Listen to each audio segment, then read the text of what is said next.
I couldn't think of a better way to almost conclude our conference than having our next presenter come up to the podium. And his information is in your packet. Council member Stephen Levin has done numerous things legislatively. I won't go through all of them because it would take up too much time.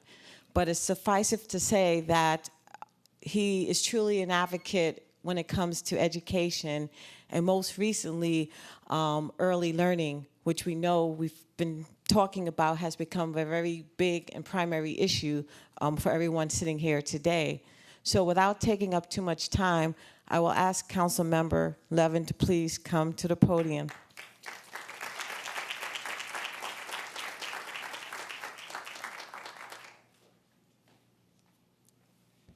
Good afternoon, everybody.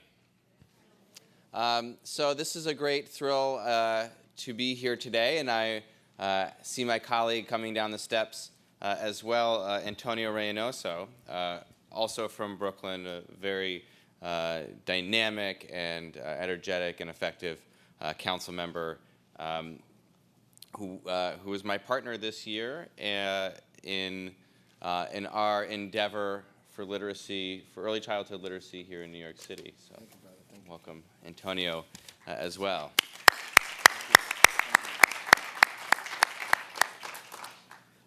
So this year, and I'll keep my remarks brief, and I'll turn it over to Antonio. So this year, we had a really great opportunity. We have a great opportunity in that with a new administration, Mayor de Blasio focusing so much on early childhood education. I saw that Deputy Mayor Richard Bury was here this morning, and the really Herculean effort that he and his team was able to put together this year for universal pre-K was just extraordinary. And to see, the largest municipality in the country put that issue, early childhood education, as the single top issue of the administration was inspiring to see. It was amazing to see that they were willing to, just in terms of just pure politics, put all of their political efforts into that as an issue.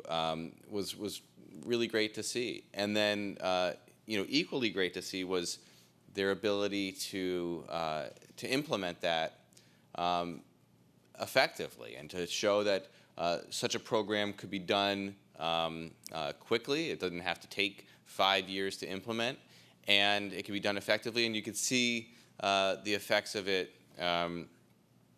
immediately. And so, really inspiring to see that type of focus coming from city government, the administration right now.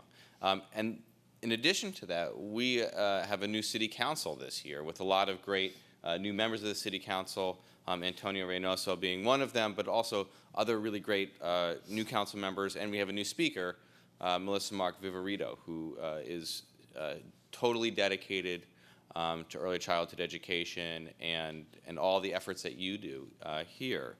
And so one thing that we did through our budget process this year was we have these things called council initiatives. They're funding streams from the council that are dedicated to a particular issue. And we have a lot of them, and there could be like, clean up your neighborhood, or adult literacy, or job training.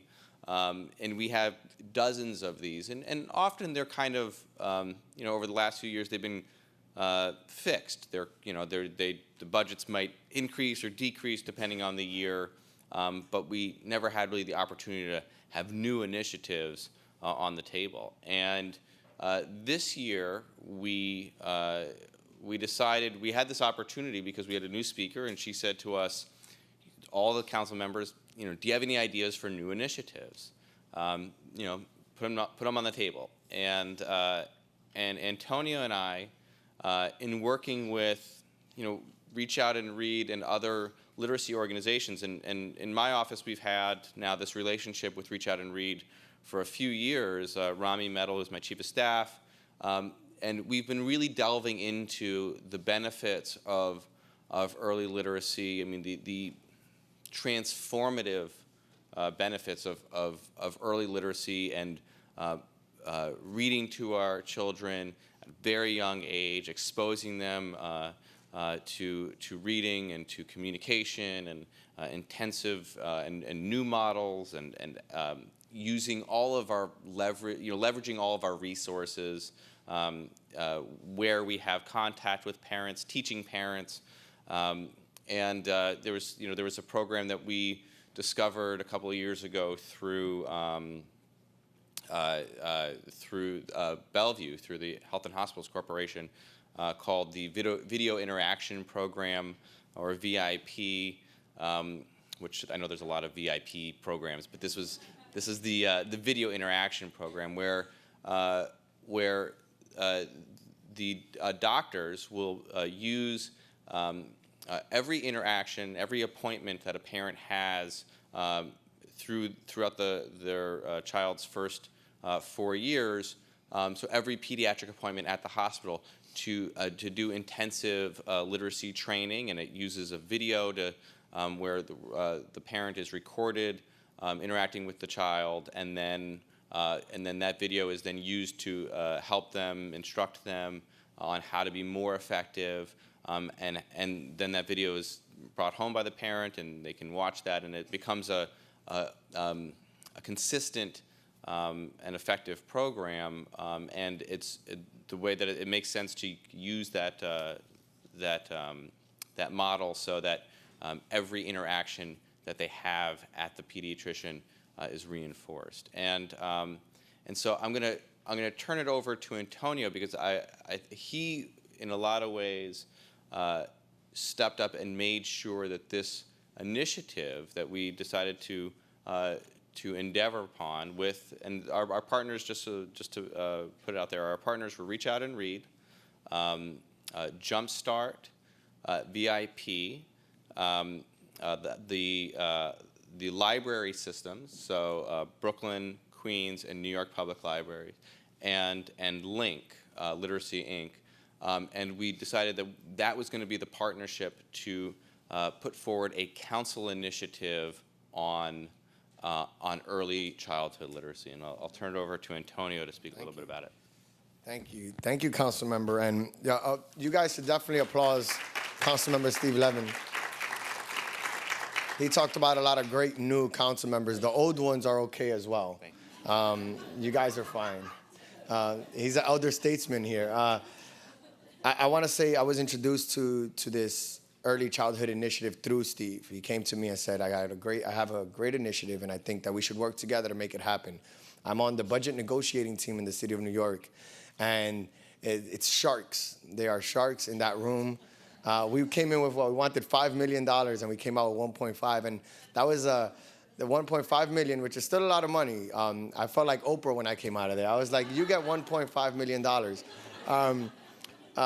In that room, 1.5, I think it was it was a second tier out of like 5 tiers. Some got $100,000.